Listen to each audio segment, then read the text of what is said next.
நீங்கள் ஃபேமிலியாக எங்கேயாச்சும் ஷாப்பிங் போகிறப்ப, இல்லை அவங்களோட அப்பா அம்மா அவங்களுக்கு ஏதாச்சும் gift வாங்கிட்டு வரப்ப, உங்களுக்கும் உங்கள் கூட பிறந்தவங்களுக்கும் ஒரே இதாக பிடிச்சிருக்கு, எனக்கு இதுதான் வேணும் அதுதான் வேணும், நீங்கள் சண்டை போடுறீங்களா இல்லை அவங்களுக்கு விட்டு கொடுக்குறீங்களா?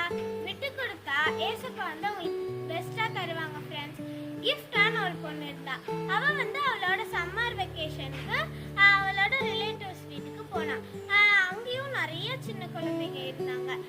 அவளோட ரிலேட்டிவ்ல ஒரு அங்கிள் வந்து எல்லா சின்ன குழந்தைங்களுக்கும் ஸ்டேஷ்னரி ஐட்டம்ஸ் வாங்கி கொடுத்தாரு.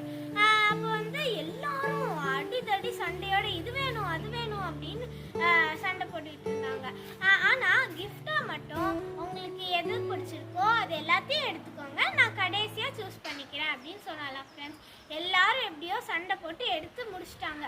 கடைசியாக கிஃப்டாக வந்து பார்க்குறப்ப அவளுக்கு பிடிச்ச மாதிரியே ஏசப்பா அவளுக்கு பிடிச்ச கலரில் அவளுக்கும் ஒரு ஸ்டேஷ்னரி ஐட்டம் வச்சுருந்தார் ஃப்ரெண்ட்ஸ். கிஃப்டாக்கு எல்லாரோடையும் அவளோடது ரொம்ப பிடிச்சிக்கிச்சு. ஏசப்பா வந்து அவளுக்கு வந்து பெஸ்ட்டாக கொடுத்துருக்காரு பார்த்தீங்களா.